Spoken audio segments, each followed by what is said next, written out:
Every empire conquers lands. Some conquer people. But the Mongols did something far more dangerous.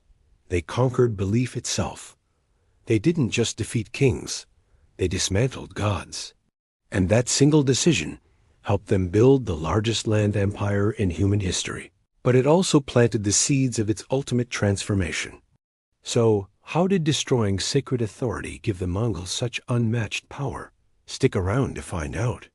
Before their great conquests, the Mongols lived under Tengriism, a belief system centered on Tengri, the eternal blue sky, who ruled fate.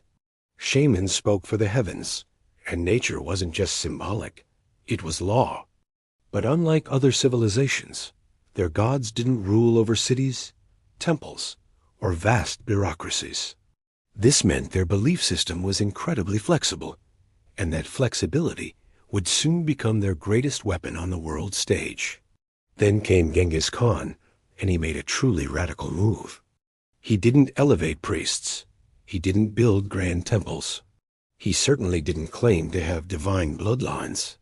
Instead, he reduced the gods to tools, not masters. From then on, religion would serve the empire, not control it.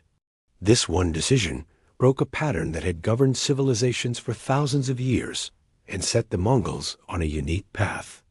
So why did killing the gods grant them so much freedom? Think about it. In China, emperors ruled through the mandate of heaven. In Europe, kings ruled with God's authority. In the Islamic world, caliphates governed through sacred law. But the Mongols? They removed those sacred middlemen. No priest could block a command from the Khan. No religious doctrine could slow down their conquests. No holy city was untouchable.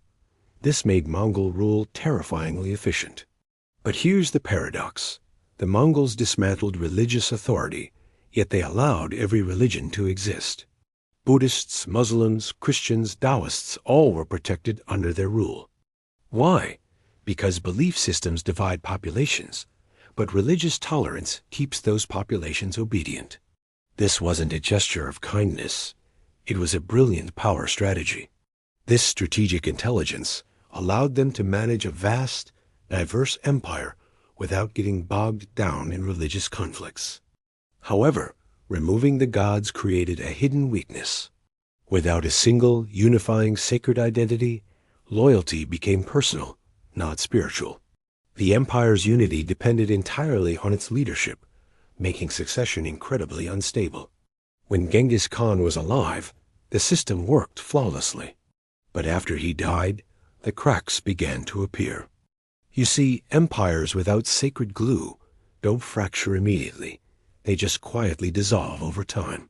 As Mongol territories settled and became more permanent, something fascinating began to happen. The rulers started adopting the local religions. In Yuan, China, the Khans embraced Buddhism. In the Ilkhanate of Persia, they converted to Islam.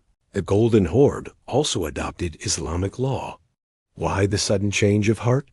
Because administering a settled society requires belief systems to create stability and social order. The very empire that had killed its gods was slowly bringing them back. And here lies the great irony of Mongol power. They conquered faster than anyone in history, precisely because of their flexibility and lack of sacred limits. But that very strength eventually became their weakness.